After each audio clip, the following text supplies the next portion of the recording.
আসসালামু আলাইকুম। চলে আসলাম আপনাদের মাঝে নতুন আরও একটি ভিডিও নিয়ে। আজকে কথা বলবো ইক ফর্মুলা এবং ইসেল এই দুইটা ওষুধের বিষয় নিয়ে আপনাদের সাথে আলোচনা করব।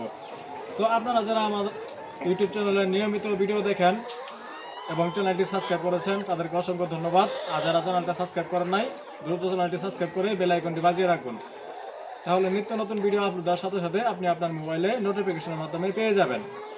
তো আজকে ইক ফর্মুলা এবং ইসেল এই দুই ওষুধ দুইটা প্রায় কাছাকাছি, কিন্তু কাছাকাছি হলেও ওষুধ দুটা ভিন্ন। আপনারা এই ইক ফর্মুলা ওষুধটা আপনারা খাওয়াবেন। আমি যদি দেখাই, এই ওষুধটা হচ্ছে পাউডার। এই ওষুধটা আপনারা এবং মুরগির যে কোনো ভ্যাকসিন, পোহা পরিবর্তন, ঠোঁট কাটা এবং কি খাবার পরিবর্তন করা, যেমন আপনার লেয়ার গোয়ার খাবার থেকে আপনারা যে সময় লেয়ার 1 খাওয়াবেন সেই সময়ও এটি খাওয়াতে পারবেন ইক ফর্মুলা। এটি খাওয়ালে আপনার মনে করেন যে সমস্ত ভিটামিন ও মিনারেলের সাথে আপনি ব্যবহার করতে পারবেন। সেই সাথে এটি কিন্তু আপনারা এক মানে 1 ml 1 লিটার পানির সাথে ব্যবহার করবেন সকালে এবং কি দুপুরে দিবেন। সকালে এই ওষুধটা খালি দিবেন, আর দুপুরে যে দিবেন দুপুরের সাথে কিন্তু আপনারা এই ইসেলটা দিবেন। ইসেলটা শুধু দুপুরে দিবেন, সকালে না।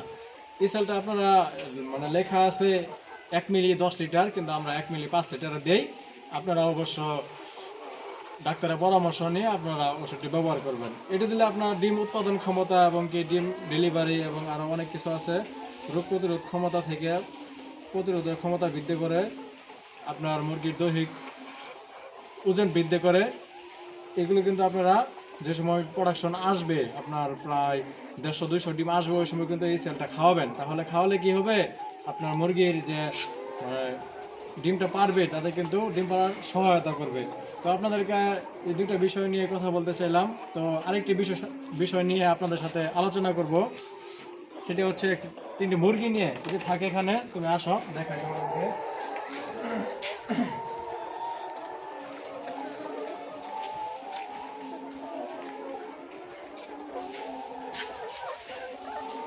দর্শক, আমরা কিন্তু মুরগি কিন্তু ঠোঁট সবাই কাটে, আমরাও কাটি, কিন্তু আমরা একটি পরীক্ষা করার জন্য 3টা মুরগি আমরা ঠোঁট কাটি নাই। আসলে ওই 3টা মুরগির গ্রোথটা কেমন এটা আমরা দেখব। তো দর্শক, আপনাদেরকে যদি দেখাই তাহলে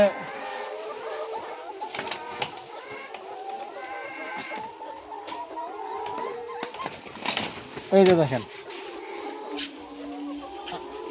এটা হচ্ছে লেয়ার মুরগি। আমাদের যে ওই মুরগিগুলো দেখাও, ওই মুরগিগুলোর যে ফিটনেস আর এই মুরগিটার যে ফিটনেস, পুরো দিন রাত দূরত্ব, ঠিক আছে। আমরা কিন্তু এটা ঠোঁট কাটি নাই, ঠিক আছে। এই মুরগি অনেক সুন্দর, মানে ওইগুলো মুরগির চাইতে মুরগির ফিটনেস এবং কি খাবার পরিধান অনেক ভালো। খাবার এই যে দেখেন, অনেক খাবার খাইছে, ঠিক আছে। আমরা কিন্তু এর পরবর্তীতে যে লটগুলো উঠাবো সেগুলো কিন্তু আমরা ঠোঁট কাটবো না, কাটবো ঠোঁটের যে শুধু আগালটা কাটবো। অনেকে কি করে, ঠোঁটে একদম অনেক বেশি করে কেটে ফেলে। আমরা কিন্তু এত বেশি করে ঠোঁট কাটবো না। না কাটলে কি হবে, মুরগি সঠিকভাবে খাবার খাইতে পারবে, মুরগির গ্রোথ ঠিক থাকবে।